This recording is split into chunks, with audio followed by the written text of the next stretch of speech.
हम तीनों क्षेत्रकों के बारे में जान लिया हमने, प्राथमिक, द्वितीयक और तृतीयक सेक्टर। आज हम इन तीनों क्षेत्रकों की तुलना करेंगे, यानी कि जो तीनों सेक्टर हैं हमारी इकोनॉमी के, उन तीनों सेक्टर्स की हम कंपैरिजन करेंगे। आज हम तुलना करेंगे। प्राथमिक, द्वितीयक एवं तृतीयक क्षेत्र के विविध उत्पादन कार्यों से काफ़ी अधिक मात्रा में वस्तुओं और सेवाओं का उत्पादन होता है।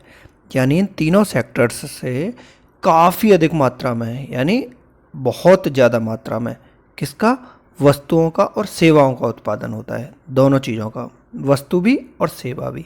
साथ ही इन क्षेत्रकों में काफ़ी अधिक संख्या में लोग वस्तुओं और सेवाओं के उत्पादन के लिए काम करते हैं। जब उत्पादन होता है तो कोई तो कर रहा होगा ना इसका उत्पादन, तो काफ़ी लोग इसमें काम में जुड़े हुए होते हैं। इसलिए अगले चरण में यह देखना है कि प्रत्येक क्षेत्रक में कितनी वस्तुएं सेवाएं उत्पादित होती हैं और कितने लोग इस क्षेत्रक में काम कर रहे हैं। यानी अब हमें काउंट करना है कि कितनी तो इसमें सेवाएं और वस्तुएं उत्पादित हो रही हैं और कितने लोग इसमें काम कर रहे हैं। किसी अर्थव्यवस्था में कुल उत्पादन और रोजगार की दृष्टि से एक या अधिक क्षेत्रक प्रधान होते हैं। या कोई भी अर्थव्यवस्था, किसी भी देश की अगर हम अर्थव्यवस्था पूरी को काउंट करें तो इसमें क्या होगा, कोई ना कोई एक क्षेत्रक और दो के कंपैरिजन में ज़्यादा होगा, यानी प्रधान होगा एक तरह से, जबकि अन्य क्षेत्रक अपेक्षाकृत छोटे आकार के होते हैं। किसी भी देश की अर्थव्यवस्था में कोई एक ज़्यादा होता है और अन्य जो दो बचे हैं वो छोटे होते हैं।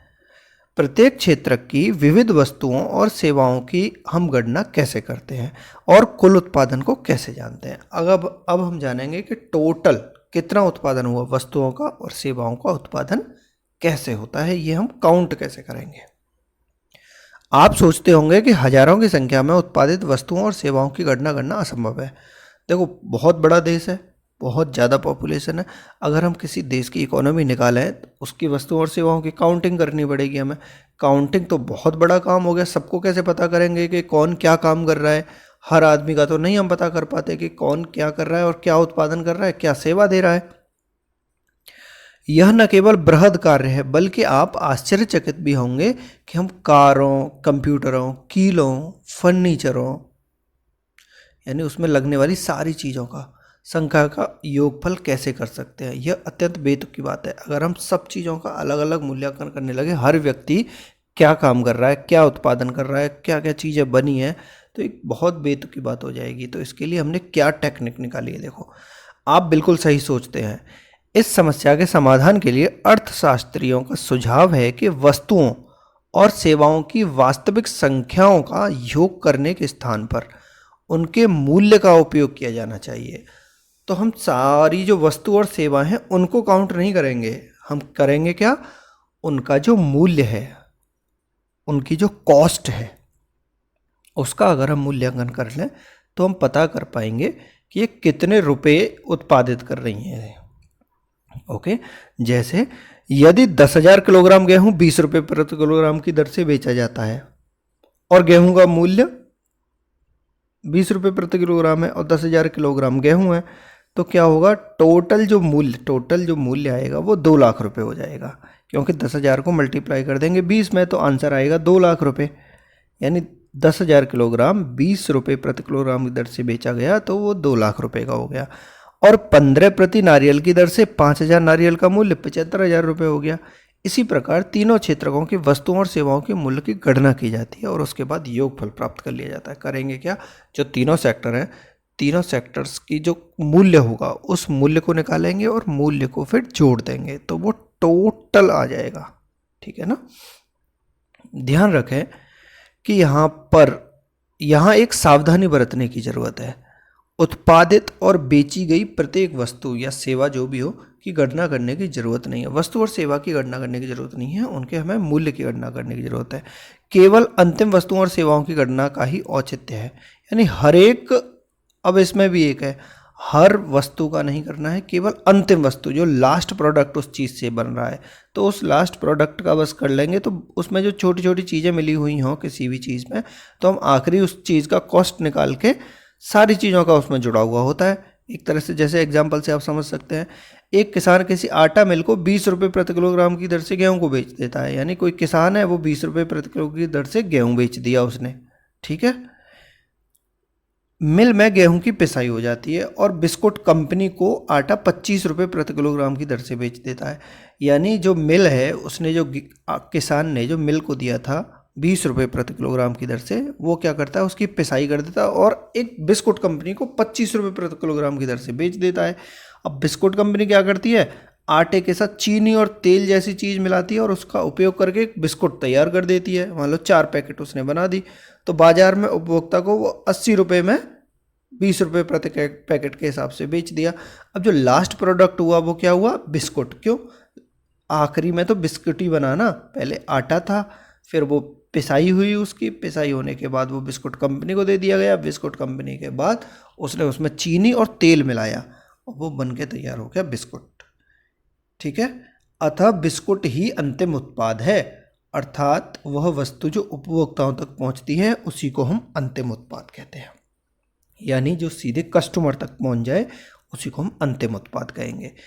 केवल अंतिम वस्तुओं और सेवाओं को ही गणना की जाती है। केवल लास्ट वस्तु हो या फिर सेवा हो, उसी की गणना की जाती है, स्टार्ट वाले की नहीं। दिए गए उदाहरण में अंतिम वस्तु के विपरीत गेहूं और आटा जैसी वस्तुएं मध्यवर्ती वस्तु हो गई। इसका जो एग्जाम्पल लिया हमने बिस्कुट का, उसमें जो बाकी की जो चीज़ें थी वो मध्यवर्ती हो गई और बिस्कुट जो था वो अंतिम वस्तु हो गया। मध्यवर्ती वस्तुएं अंतिम वस्तुओं और सेवाओं के निर्माण में इस्तेमाल की जाती हैं। यानी बिस्कुट के इस्तेमाल में आटा, पिसाई, चीनी, तेल, ये सब इस्तेमाल किए गए। अंतिम वस्तुओं के मूल्य में मध्यवर्ती वस्तुओं का मूल्य पहले से ही शामिल हो जाता है, क्योंकि हमने पहले ही उसका कॉस्ट ले लिया। तभी तो हमने बिस्कुट का रेट इतना रखा, हमने आटे का, पिसाई का, तेल का, चीनी का, सबका जोड़ लिया और इसमें जो भी मजदूर भी लगे थे उनका भी पैसा हमने जोड़ के बिस्कुट का रेट निकाल लिया। बिस्कुट जो कि अंतिम मूल्य है 80 रुपये में पहले से ही आटे का मूल्य जो 25 रुपये था वो शामिल है। इसी प्रकार अन्य सभी मध्यवर्ती वस्तुओं का मूल्य भी शामिल होगा, ठीक है। अतः गेहूं और आटा के मूल्य की अलग अलग गणना उचित नहीं है। अब हम सब चीज़ की अलग अलग गणना नहीं करेंगे, क्योंकि तब हम एक ही वस्तु के मूल्य की गणना कई बार करते हैं। यानी हम कई बार करते रहेंगे। पिसाई वाले के साथ गेहूं का रेट लग जाएगा, फिर बिस्कुट वाले की करेंगे तो उसमें भी जुड़ जाएगी वो, पहले गेहूं के रूप में, फिर आटा के रूप में, अंततः अंतिम वस्तु बिस्कुट के रूप में मूल्य की कई बार गणना हो जाएगी, ठीक है। किसी विशेष वर्ष में प्रत्येक क्षेत्रक, किसी विशेष वर्ष में प्रत्येक क्षेत्रक द्वारा उत्पादित अंतिम वस्तुओं और सेवाओं का मूल्य उस वर्ष में क्षेत्रक के कुल उत्पादन की जानकारी प्रदान करता है। कोई भी वर्ष है, यानी आप एक ईयर लेंगे पूरी, कोई विशेष वर्ष ले ली, उसमें क्षेत्रक द्वारा उत्पादित अंतिम वस्तु यानी उस सेक्टर की अंतिम वस्तु और सेवा लास्ट वाली, यानी उस सेक्टर की लास्ट वाली जो भी होगी उसका मूल्य उस वर्ष में क्षेत्रक के कुल उत्पादन की जानकारी करेगा। मान लो हमें एग्रीकल्चर सेक्टर का निकालना है या मैन्युफैक्चरिंग सेक्टर का निकालना है, तो जो अंतिम प्रोडक्ट होगा हमारे, जो कस्टमर के हाथ में आएगा, उसकी जो कॉस्ट होगी और एक ईयर में सारा जोड़ लेंगे हम, तो हम उसको क्या कहेंगे, उस क्षेत्र का कुल उत्पादन हो गया ये। यानी एक पर्टिकुलर सेक्टर का कुल उत्पादन हो गया। और अगर तीनों क्षेत्रकों का ऐसा कर लें, प्रथम, द्वितीयक और तृतीयक, प्राथमिक, द्वितीयक, तृतीयक, तीनों सेक्टर्स की हम मूल्य निकालना है एक वर्ष के अंदर, तो क्या बनेगा, वो तीनों क्षेत्रकों के उत्पादनों के योगफल को देश का सकल घरेलू उत्पाद, बहुत ज़्यादा जरूरी है, इसी को हम इंग्लिश में ग्रॉस डोमेस्टिक प्रोडक्ट बोलते हैं, जीडीपी।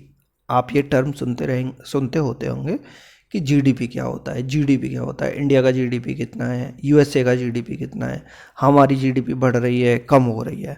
तो वो क्या होती है जीडीपी, ये जो तीनों सेक्टर होते हैं इनका एक वर्ष का, यानी किसी विशेष वर्ष में तीनों क्षेत्रकों के जो अंतिम उत्पाद होते हैं या वस्तुएं होते हैं उन सबके मूल्य का, यानी जो अंतिम मूल्य है उसको अगर हम ऐड कर देते हैं वो सकल घरेलू उत्पाद हो जाता है।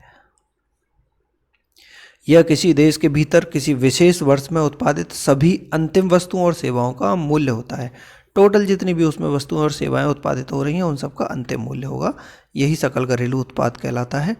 सकल घरेलू उत्पाद अर्थव्यवस्था की विशालता प्रदर्शित करता है, यानी इससे हमें यह पता लगता है कि किसी भी देश की जो अर्थव्यवस्था है कितनी बड़ी है। भारत में सकल घरेलू उत्पाद मापन जैसा कठिन कार्य केंद्र सरकार के मंत्रालय द्वारा किया जाता है। नापता कौन है? केंद्र सरकार जो होती है उसमें एक मंत्रालय बना हुआ है, वो इसकी गणना करता है। कैसे करता है? यह मंत्रालय राज्यों एवं केंद्र शासित क्षेत्रों के विभिन्न सरकारी विभागों की सहायता से, यानी वो क्या करेगा, जो राज्य हैं, राज्य के जो इस यहाँ पे जो भी राज्य या फिर केंद्र शासित प्रदेश हैं, जो भी उनके जो सरकारी विभाग होते हैं उनकी हेल्प से ये काम करता है। वहाँ से जानकारी इकट्ठी करेगा इन सब चीज़ की और तब जीडीपी का अनुमान लगाएगा कि हमारे देश की कितनी जीडीपी है। क्षेत्रकों में ऐतिहासिक परिवर्तन। अब हम देखते हैं क्या ये जो तीनों सेक्टर हैं हमारे देश में एक जैसे चलते रहे हैं या फिर इनमें कुछ चेंजेस भी हुए हैं, प्राथमिक, द्वितीयक और तृतीयक में। सामान्यतः अधिकांश विकसित देशों के इतिहास में यह देखा गया है कि विकास की प्रारंभिक अवस्थाओं में प्राथमिक क्षेत्र ही आर्थिक सक्रियता का सबसे महत्वपूर्ण क्षेत्र रहा है। यानी ज़्यादातर जो विकसित देश हैं, अमेरिका जैसे देश है, कनाडा जैसे देश हैं, देखा गया है उनमें कि जो प्राथमिक है ना, जो एग्रीकल्चर वाला है, वही ज़्यादा सक्रियता, मतलब वो महत्वपूर्ण क्षेत्र होता है एक तरह से।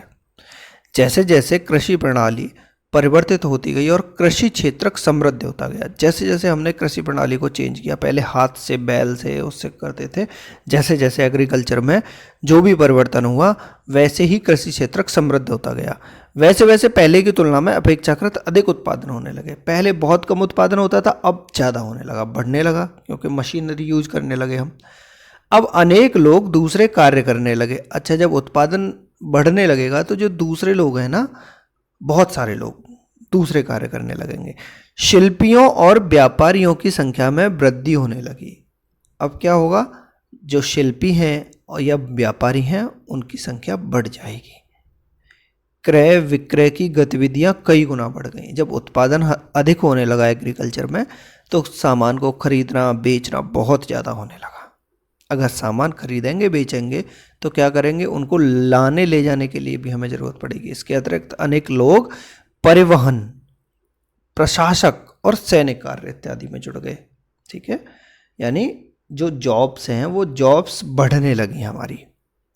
फिर भी इस अवस्था में अधिकांश उत्पादित वस्तुएं प्राकृतिक उत्पाद थीं। फिर भी इस व्यवस्था में अगर हम देखें तो ज़्यादातर जो उत्पादित वस्तुएं हैं वो प्राथमिक ही होंगी, जो प्राकृतिक ही होंगी, यानी जो प्रथम सेक्टर में आ रही थी वही होंगी, जो प्राथमिक क्षेत्रक में आती थी। और अधिकांश लोग इसी क्षेत्रक में रोजगार करते थे। यानी पहले क्या था कि एग्रीकल्चर का जो चेंज भी आया, उसमें भी मशीनरी भी आई, तब भी लोग अलग अलग काम तो करने लगे, लेकिन प्राथमिक सेक्टर से जुड़े हुए थे। एक तरह से उत्पादन अगर हो रहा था तो वो प्राकृतिक तरीके से ही हो रहा था, जो कि प्राथमिक सेक्टर में ही आ रहा था। लंबे समय यानी लगभग 100 वर्षों से अधिक के बाद, और विशेषकर विनिर्माण की नवीन प्रणाली के प्रचलन से, यानी फिर क्या होता है, फिर मैन्युफैक्चरिंग सेक्टर में जो काम है वो बढ़ने लग जाता है। कारखाने आ गए, कारखाने अस्तित्व में आए और उनका प्रसार होने लगा। जो लोग पहले खेतों में काम करते थे उनमें से बहुत अधिक लोग अब कारखानों में काम करने लगे। फिर क्या होता है, धीरे धीरे कारखाने बनते हैं और जो एग्रीकल्चर में काम करते थे वो लोग अब कारखानों में काम करने लगे। उनमें से बहुत सारे लोग, उन्हें कारखानों में काम करने के लिए मजबूर किया गया। बहुत सारे लोगों को कारखानों में काम करने के लिए मजबूर किया गया, क्योंकि कारखाने बने, उनके लिए लेबर चाहिए। लेबर एग्रीकल्चर में लगी हुई है, तो वहाँ से निकाल के ज़बरदस्ती उनको कारखानों में लगाया गया। जैसा कि आपने इतिहास में पढ़ा भी होगा। भारत के परिप्रेक्ष्य में देखें तो जो ब्रिटिश राज्य था, जो अंग्रेज थे, वो इसी तरह का काम करवाते थे। कारखानों में सस्ती दरों पर उत्पादित वस्तुओं का लोग इस्तेमाल करने लगे।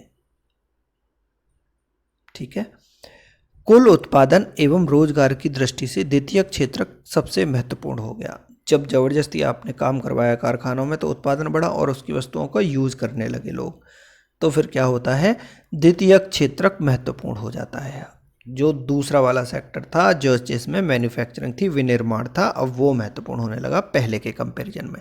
इस कारण अतिरिक्त समय में भी काम होने लगा। इसका अर्थ है कि क्षेत्रकों का महत्व परिवर्तित हो गया। कुछ टाइम पहले हमने देखा था कि प्राथमिक सेक्टर का ही महत्व सबसे ज़्यादा था, लेकिन अब सेक्टर का महत्व चेंज हो गया, अब द्वितीयक सेक्टर का महत्व ज़्यादा आ गया।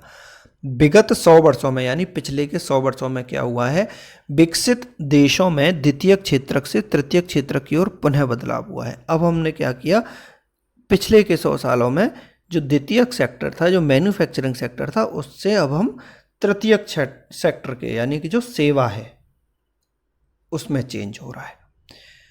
कुल उत्पादन की दृष्टि से सेवा क्षेत्र का महत्व बढ़ गया है। अब देखा जा रहा है तो सेवा क्षेत्रक ज़्यादा है, दूसरे पहले और दूसरे से भी ज़्यादा हो गया है अब तीसरा सेक्टर। अधिकांश श्रमजीवी लोग सेवा क्षेत्रक में ही नियोजित हैं। विकसित देशों में यही सामान्य लक्षण देखा गया है, विकसित देशों का यही लक्षण देखा गया है। अब वो जो थर्ड सेक्टर है, जो सेवा क्षेत्र है, उसमें सबसे ज़्यादा लगे हुए हैं। भारत में तीनों क्षेत्रकों का कुल उत्पादन और रोजगार कितना है। अब हम अपने देश के बारे में देखेंगे कि भारत में क्या स्थिति चल रही है। विगत वर्षों में विकसित देशों में देखे गए पैटर्न के समरूप क्या भारत में भी परिवर्तन हुआ है। देखते हैं कि जैसे और देशों में, जो और विकसित देश हैं, जैसे उनमें परिवर्तन हमने देखा कि सबसे पहले एग्रीकल्चर को ज़्यादा इंपॉर्टेंस दी गई थी, फिर उसके बाद ज़बरदस्ती काम करवाया गया कारखानों में, तो द्वितीयक सेक्टर ज़्यादा हो गया। लेकिन अभी पिछले 100 वर्षों में देखा गया है तो सेवा क्षेत्र ज़्यादा होता जा रहा है, यानी सेक्टर चेंज हुए हैं, पहले पहला तो फिर दूसरा फिर तीसरा। क्या भारत में भी यही सब हो रहा है? क्या इसी पैटर्न को हम भी फॉलो कर रहे हैं? हम इसे अगले खंड में देखेंगे। अब हम अगले खंड में इसकी व्याख्या देखेंगे कि इंडिया में क्या चल रहा है मामला।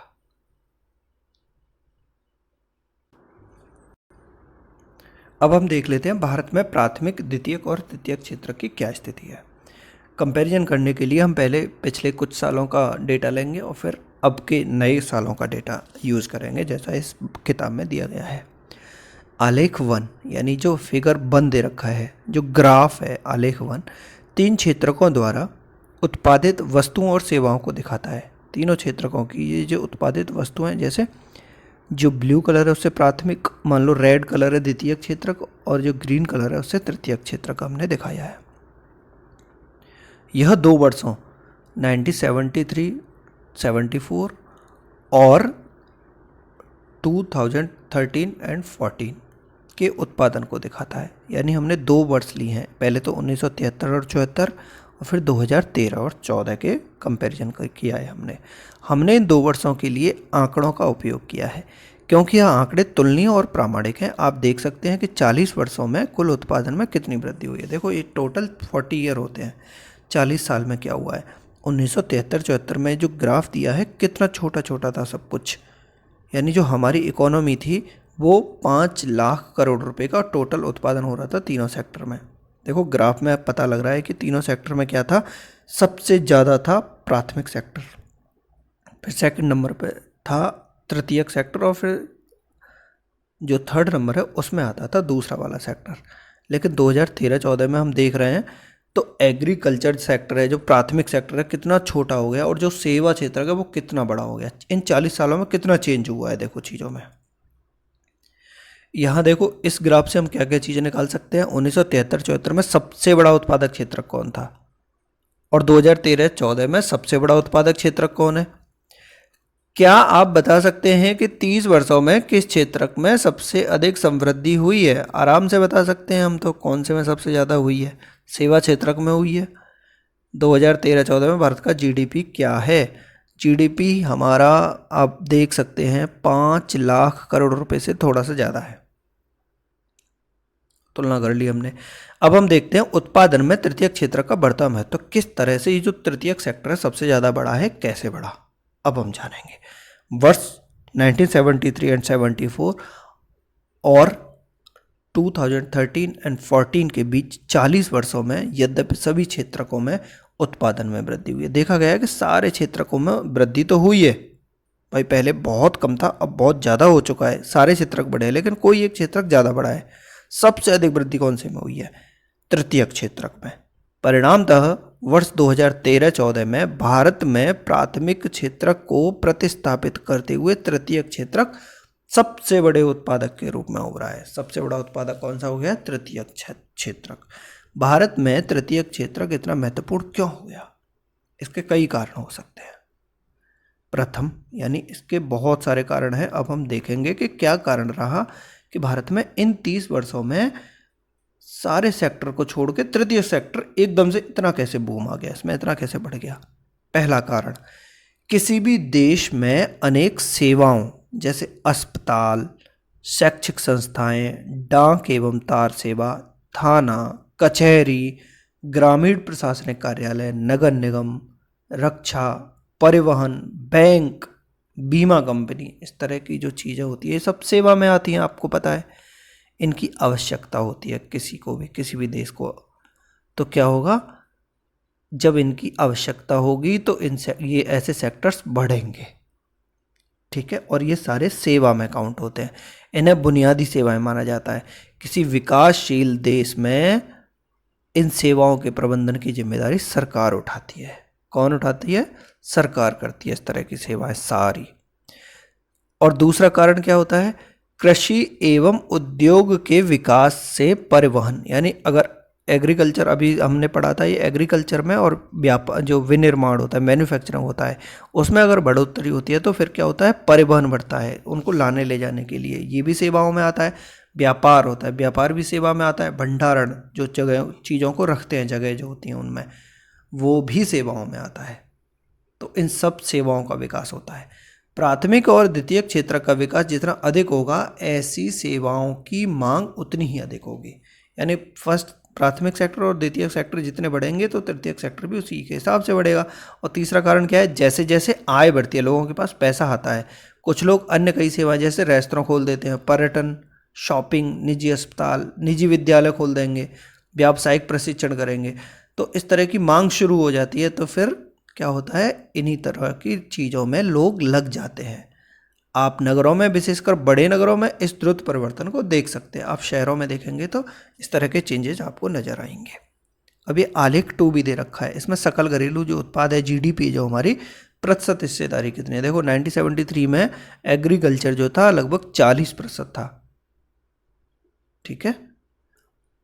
और जो मैन्युफैक्चरिंग सेक्टर था वो 40 से 50 के बीच में था, यानी 10% ही था एक तरह से देखा गया तो। और थर्ड ऐसे था 50 से 100%, यानी 50% के लगभग। लेकिन अब हम 2013-14 में देख रहे हैं तो 10% ही रह गया एग्रीकल्चर बस, और ये 20% के लगभग हो गया है द्वितीय क्षेत्रक था। और लेकिन तृतीय क्षेत्रक में बहुत ज़्यादा बढ़ोतरी हुई, यानी 30 से 100 तक 70% तृतीय क्षेत्र की है हमारे में। चौथा कारण क्या है? 3 कारण देखे हमने। चौथा कारण, विगत दशकों में सूचना और संचार प्रौद्योगिकी, यानी जो इंटरनेट, इंफॉर्मेशन टेक्नोलॉजी आई है, ये भी एक सेवाओं में ही जुड़ा जाता है। कुछ नवीन सेवाएं महत्वपूर्ण एवं अपरिहार्य हो गई हैं। इन सेवाओं के उत्पादन में तीव्र वृद्धि हुई, सबसे ज़्यादा इसी में वृद्धि हुई है। अध्याय 4 में हम इन नवीन सेवाओं और इनके प्रसारण के कारणों के बारे में चर्चा करेंगे। आगे वाले चैप्टरों में हम इस तरह की चर्चा करेंगे कि जो इन्फॉर्मेशन टेक्नोलॉजी है उससे सेवाओं में कैसे बढ़ोतरी हुई। अंततः आपको याद रखना चाहिए कि सेवा क्षेत्र को सभी सेवाओं के समान रूप में समृद्धि नहीं हो रही है। भारत में सेवा क्षेत्र कई तरह के लोगों को नियोजित करते हैं। एक और उन सेवाओं की संख्या सीमित है जिसमें अत्यंत कुशल और शिक्षित श्रमिकों को रोजगार मिलता है। देखो सेवा क्षेत्र में भी हर सेवा में नहीं बढ़ोतरी हो रही है। जैसे इंटरनेट में बहुत ज़्यादा बढ़ोतरी हुई कह सकते हैं, आगे हम चौथे चैप्टर में इसको पढ़ेंगे और ज़्यादा जानेंगे। लेकिन हो क्या रहा है, जिसमें स्किल्ड वर्कर की ज़रूरत है, जहाँ पढ़े लिखे लोगों की ज़रूरत है, उस तरह की सेवाओं में ज़्यादा बढ़ोतरी नहीं हो देखी जा रही है। एक तरह से बहुत ज़्यादा सीमित हुई है। दूसरी ओर बहुत अधिक संख्या में लोग छोटी दुकानों, मरम्मत कार्यों, परिवहन जैसी सेवाओं में लग गए हैं। छोटी छोटी दुकान खोल लिए लोगों ने, मरम्मत के काम शुरू कर दिए और जो परिवहन का काम है, ट्रांसपोर्ट का काम है, वो शुरू कर दिया है। इस तरह की सेवाएं ज़्यादा बढ़ी हैं। वे लोग बड़ी मुश्किल से जीविका निर्वाह कर पाते और इन चीज़ों में ज़्यादा पैसा भी नहीं है। और वे इन सेवाओं में इसलिए लगे हुए हैं क्योंकि उनके पास कोई अन्य वैकल्पिक अवसर नहीं है। जो इन चीज़ों में लगे हुए हैं वो इसलिए लगे हुए हैं क्योंकि उनके पास कोई दूसरा विकल्प नहीं है। इस कारण सेवा क्षेत्र के केवल कुछ भागों का ही महत्व बढ़ा है।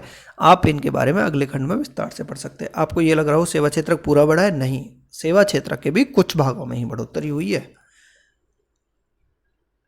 अब हम जानेंगे कि अधिकांश लोग कहाँ नियोजित हैं, ज़्यादातर लोग कहाँ लगे हुए हैं। आलेख 2 सकल घरेलू उत्पाद में तीनों क्षेत्रकों की प्रतिशत हिस्सेदारी प्रस्तुत करता है। अभी हमने इसकी प्रतिशत हिस्सेदारी के बारे में बात भी करी थी, ये परसेंटेज दिखा रहा है, ठीक है। अब आप 40 वर्षों में क्षेत्रकों के बदलते महत्व को प्रत्यक्षतः देख सकते हैं। अब इन 40 वर्षों में आप किस तरह से प्रतिशत चेंज आया, अब आप इस जो आलेख है इससे समझ सकते हैं। भारत के संदर्भ में एक उल्लेखनीय तथ्य है कि यद्यपि जो जीडीपी है तीनों क्षेत्रकों की हिस्सेदारी में परिवर्तन हुआ है, फिर भी रोजगार में ऐसा ही परिवर्तन नहीं हुआ है। जीडीपी में हुआ है लेकिन रोजगार में नहीं हुआ है, लोगों को काम नहीं मिला है। इंडिया का ये स्पेशल केस बन रहा है एक तरह से देखा जा रहा है। तो जैसे रोजगार आरेख 3 में दिखाया गया है, वर्ष 1977-78 एवं 2017-18 और वर्ष 2003 में तीनों क्षेत्रकों में रोजगार की हिस्सेदारी को दिखाता है। आज भी प्राथमिक क्षेत्र में सबसे बड़ा नियोक्ता है, यानी देखा गया है कि सबसे ज़्यादा जो सेक्टर है वो सर्विस सेक्टर है। लेकिन लोग सबसे ज़्यादा कहाँ लगे हुए हैं? सबसे ज़्यादा लोग एग्रीकल्चर में लगे हुए हैं। देखो रोजगार दिखा रहा है 1977-78 में एग्रीकल्चर में 71 लोग लगे हुए थे, एक तरह से देखा गया तो 71%, और द्वितीयक सेक्टर में 11% थे बस, और तृतीयक में 18% लगे हुए थे। और आज भी 2017-18 में भी टोटल पॉपुलेशन का जो लोग काम कर रहे हैं, टोटल रोजगार जो है 44% एग्रीकल्चर सेक्टर ही दे रहा है, जबकि सेवा क्षेत्र सबसे ज़्यादा बड़ा है। इसका क्या मतलब हुआ? ऐसे सेक्टर में ज़्यादातर लोग लगे हुए हैं जो बहुत कम उत्पादन दे रहा है, जो बहुत कम पैसा दे रहा है। गरीबी का कारण समझ पा रहे हैं आप? ज़्यादातर लोग ऐसे सेक्टर में लगे हुए हैं जो बहुत कम उत्पादन दे रहा है, और बहुत कम लोग ऐसी जगह पर लगे हुए हैं जो ज़्यादा दे रहा है, यानी सर्विस सेक्टर बहुत ज़्यादा पैसा दे रहा है, लोग कम लगे हुए हैं उसमें। प्राथमिक क्षेत्र में रोजगार का ऐसा ही क्षेत्र स्थानांतरण क्यों नहीं हुआ? इसका कारण यह है कि द्वितीयक और तृतीयक क्षेत्र में रोजगार के पर्याप्त अवसरों का सृजन नहीं हो पाया है, यानी जो सेकंड है और थर्ड है उसमें हम रोजगार नहीं दे पा रहे हैं। यद्यपि इस अवधि में वस्तुओं के औद्योगिक उत्पादन में 3 गुना से ज़्यादा वृद्धि हुई है, परंतु औद्योगिक रोजगार में लगभग 3 गुना की वृद्धि हुई। तृतीयक क्षेत्र पर भी यही बात लागू होती है। सेवा क्षेत्र में उत्पादन में 14 गुना वृद्धि हुई, परंतु रोजगार में 5 गुना वृद्धि हुई है। बस सेवा क्षेत्र में 14 गुना वृद्धि हुई है, लेकिन रोजगार कितना बढ़ा? बस 5 गुना बढ़ा है। परिणामतः देश में आधे से अधिक श्रमिक प्राथमिक क्षेत्र, मुख्यतः कृषि क्षेत्र में काम कर रहे हैं। आधे से ज़्यादा जो काम करने वाले लोग हैं वो एग्रीकल्चर में ही लगे हुए हैं, जिसका जीडीपी में योगदान लगभग 1/6 है। देखा जा रहा है बहुत कम योगदान है, फिर भी आधे से ज़्यादा लोग इसी में लगे हुए हैं। इसकी तुलना में द्वितीयक और तृतीयक क्षेत्र का जो सकल घरेलू उत्पाद है बाकी का हिस्सा है, परंतु ये क्षेत्र कम लोगों को रोजगार प्रदान कर रहे हैं। क्या इसका अर्थ यह है कि कृषि क्षेत्र में लगे श्रमिक अपनी क्षमता से कम उत्पादन कर रहे हैं? क्या आपको ये नहीं लग रहा होगा कि लोग इतने लगे हुए हैं और उत्पादन सेवा का ज़्यादा हो रहा है? ऐसे कैसे हो रहा है? क्या इसका अर्थ यह है कि कृषि में आवश्यकता से अधिक लोग लगे हुए हैं, या फिर इसका अर्थ यह है कि इतनी ज़रूरत नहीं है लोगों की, ज़्यादा लोग लगे हुए हैं? अतएव यदि आप कुछ लोगों को कृषि क्षेत्र से हटा देते हो तो भी उत्पादन प्रभावित नहीं होगा। दूसरे शब्दों में कृषि क्षेत्र के श्रमिकों में अल्प बेरोजगारी है। यानी दूसरा एक पॉइंट तो ये है कि जितने लोग लगे हुए हैं उत्पादन नहीं कर पा रहे हैं इतना। दूसरा ये है कि एग्रीकल्चर में इतने लोगों की ज़रूरत ही नहीं है, उससे ज़्यादा लगे हुए हैं। इसका मतलब ये हुआ कि आप उनको हटा भी सकते हो। आप उनको हटा भी दोगे, मान लो एक घर से 6 मेंबर एक खेत में काम करने के लिए लगे हुए हैं, लेकिन वो काम 3 मेंबर्स का ही है, तो आप 3 लोगों को हटा के भी उस काम को इतना ही उत्पादन देगा खेत, तो कर सकते हैं। फिर 6 आदमी क्यों लगे हुए हैं? तो इसका क्या मतलब है, जो कृषि क्षेत्र में लगे हुए हैं उसको हम अल्प बेरोजगारी कहते हैं। क्या बोलते हैं? अल्प बेरोजगारी। एक छोटा किसान लक्ष्मी का उदाहरण ले लेते हैं, जिसके पास 2 हेक्टेयर असिंचित भूमि है, जो सिंचाई के लिए केवल वर्षा पर निर्भर है। यानी एक खेत है उसके पास 2 हेक्टेयर का, उसमें क्या है, जो पानी है, जो सिंचाई होती है वो केवल वर्षा से होती है। और एक ज्वार एवं अरहर जैसी फसलें उग जाती हैं, बारिश होती है तो उससे ज्वार और अरहर की खेती हो जाती है। उसके परिवार में सभी 5 सदस्य उस भूमि पर वर्ष भर काम करते हैं। यानी 5 मेंबर हैं, खेत में पानी भी बारिश से लग रहा है और बस ज्वार और अरहर की खेती हो रही है, और 5 लोग उसी में पूरे साल काम करते हैं। क्यों? क्योंकि उन्हें कहीं और रोजगार उपलब्ध नहीं है। वो इसलिए क्योंकि बाहर उन पर कोई और काम नहीं है, इसलिए फिर वो एग्रीकल्चर में लगे हुए हैं। आप देखेंगे कि प्रत्येक व्यक्ति काम कर रहा है, कोई बेकार नहीं है, परंतु वास्तव में उनका श्रम प्रयास विभाजित है। काम तो सब कर रहे हैं, लेकिन श्रम प्रयास विभाजित है, अलग अलग है। प्रत्येक व्यक्ति कुछ काम कर रहा है, परंतु किसी को भी पूर्ण रोजगार प्राप्त नहीं है।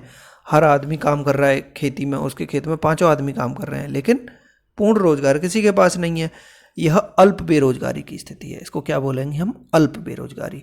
जहां लोग प्रत्यक्ष रूप से काम कर रहे हैं, लेकिन सभी अपनी क्षमता से कम काम करते हैं। आपको लगेगा बहुत सारे लोग काम कर रहे हैं, लेकिन उनमें अपनी क्षमता से कम काम कर रहे हैं। इसको हम क्या बोलेंगे? अल्प बेरोजगारी। इस प्रकार की अल्प बेरोजगारी को छिपी हुई कहते हैं, क्योंकि यह उन लोगों की बेरोजगारी है जिनके पास कोई रोजगार नहीं है, बेकार बैठे हुए हैं। ये बेकार बैठे हुए हैं से अलग है। इसको खुली बेरोजगारी बोलते हैं। जो बेकार बैठे हुए लोग होते हैं उनको हम खुली बेरोजगारी बोलते हैं। और जो लोग काम तो कर रहे हैं, लेकिन उनका काम नहीं है, फिर भी करे जा रहे हैं, उसको कम लोग भी कर सकते थे, तो इसको हम अल्प बेरोजगारी बोलते हैं। इसलिए इसे हम प्रच्छन्न बेरोजगारी भी कह देते हैं। और अब देखने को तो वो रोजगार में लगे हुए हैं, एक तरह से खेती कर रहे हैं, लेकिन उनका काम नहीं था, फिर भी लगे हुए हैं, तो हम इसे क्या कहेंगे? छिपी हुई बेरोजगारी। इसी को हम दूसरे नाम में जानते हैं, प्रच्छन्न बेरोजगारी। आपको प्रच्छन्न बेरोजगारी की डेफिनेशन पूछी जाती है तो आपको यही बताना है, इस तरह का रोजगार जिसमें आवश्यकता से अधिक मजदूर लगे हुए हैं, काम करते हुए दिख रहे हैं, लेकिन उनकी ज़रूरत नहीं थी। वो इसलिए रोजगार में लगे हुए हैं क्योंकि उन्हें कोई बाहर और रोजगार नहीं मिला। इसलिए इसको हम छिपी हुई बेरोजगारी भी कह सकते हैं और प्रच्छन्न बेरोजगारी भी कह सकते हैं।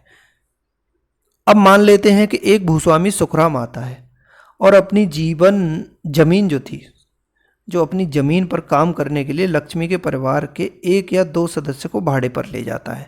अब क्या, एक सुखराम आता है जिसका अलग खेत है, वो कहता है लक्ष्मी के घर से 5 मेंबर थे, उनमें से 1 या 2 आदमी को ले जाता है अपने साथ भाड़े पर।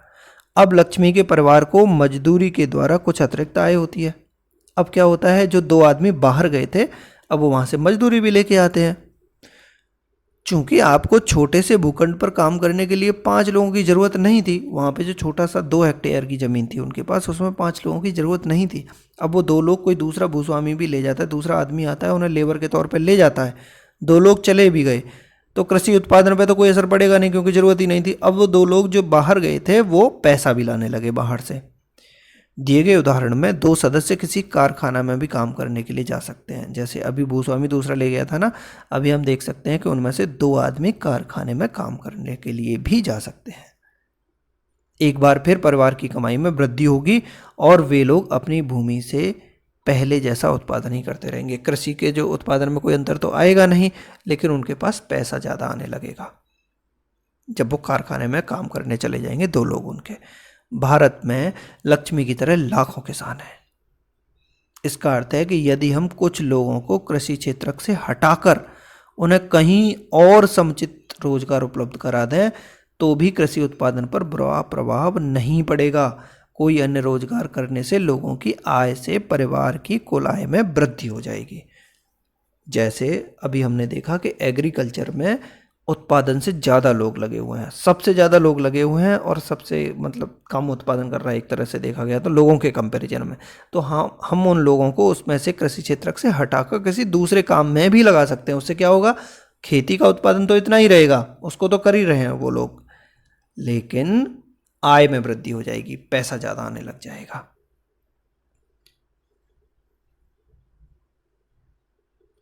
तो आज की क्लास में बस इतना ही। हमने जाना कि सेक्टर्स की तुलना करी, फिर हमने प्राथमिक द्वितीयक तृतीयक में किस तरह से बढ़ोतरी होती है, कौन से सेक्टर में कब कब कैसे कैसे बढ़ोतरी हुई, इंडिया के परिप्रेक्ष्य में देखा हमने। फिर उसके बाद हमने अल्प बेरोजगारी जो कि प्रच्छन्न बेरोजगारी है उसके बारे में भी जाना।